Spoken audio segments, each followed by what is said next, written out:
नमस्कार दोस्तों, एक बार आपका फिर से स्वागत है ज्ञान मंत्रा में। दोस्तों, लालच एक ऐसी बुरी प्रवृत्ति है जो व्यक्ति को असीमित इच्छाओं की ओर धकेलती है। ये न केवल दूसरों का नुकसान करता है बल्कि लालची व्यक्ति के जीवन में भी अशांति लाता है। लालच से मनुष्य सही गलत का भेद भूलकर अनैतिक कार्य करने लगता है। संतोष और ईमानदारी ही लालच से बचने का उपाय है। तो दोस्तों, चलिए इसे एक कहानी के माध्यम से समझते हैं। ये कहानी एक छोटे से गांव के एक साधारण किसान बाबूलाल की है, जिसने अपनी लालच के कारण अपना सब कुछ खो दिया। बाबूलाल गांव का एक ईमानदार और मेहनती किसान था। वो दिन भर खेतों में काम करता और अपने परिवार के साथ संतुष्ट जीवन जीता। उसकी एक पत्नी और 2 बच्चे थे और वे सभी मिलकर एक छोटे से घर में खुश थे। बाबूलाल को खेती से पर्याप्त आय मिलती थी और वो अपने परिवार को किसी भी चीज की कमी नहीं महसूस होने देता था। लेकिन उसका एक सपना था, अपने बच्चों को अच्छे स्कूल में पढ़ाना और गांव का सबसे धनी किसान बनना। एक दिन गांव में एक व्यापारी आया जो किसानों से उनकी फसल खरीदने के लिए आया था। व्यापारी ने बाबूलाल से उसकी फसल को ज्यादा कीमत पर खरीदने की बात की। यह सुनकर बाबूलाल को लगा कि अगर वो और फसल उगाए तो उसे और अधिक लाभ मिल सकता है।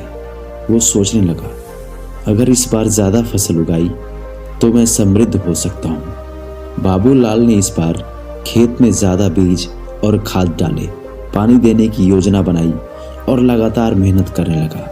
उसकी कोशिशें रंग लाई और फसल वाकई पहले से कहीं ज्यादा बढ़ी।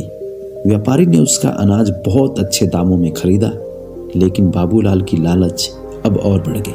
वो सोचने लगा कि अगर अगली बार और भी ज्यादा फसल उगाई जाए तो वो और भी ज्यादा पैसे कमा सकता है। बाबूलाल की सफलता ने उसकी सोच को बदल दिया था। उसने अपनी जमीन का एक हिस्सा और बढ़ाया और खेती के लिए अधिक उपकरण खरीद लिया।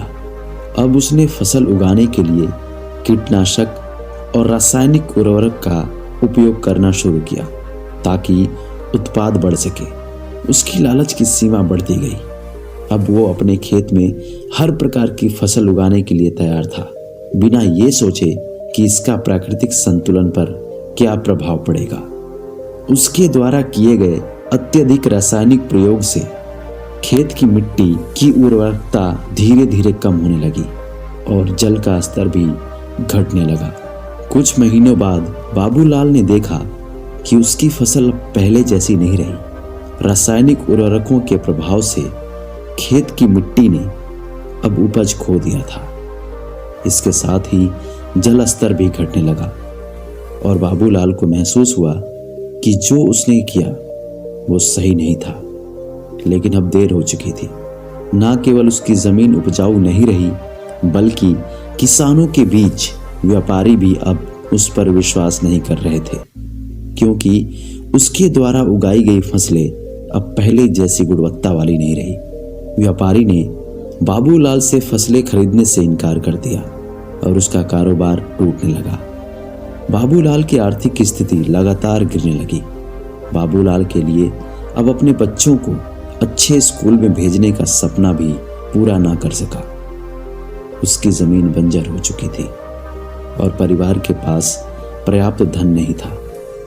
उसकी पत्नी ने कई बार उसे समझाया था कि उसे संतोष रखना चाहिए, लेकिन बाबूलाल ने कभी उसकी बातों पर ध्यान नहीं दिया। बाबूलाल को अब यह समझ में आया कि लालच ने उसे उसके सारे सपनों और खुशियों से वंचित कर दिया। उसने जाना कि एक संतुलित जीवन जीने में ही असली सुख है।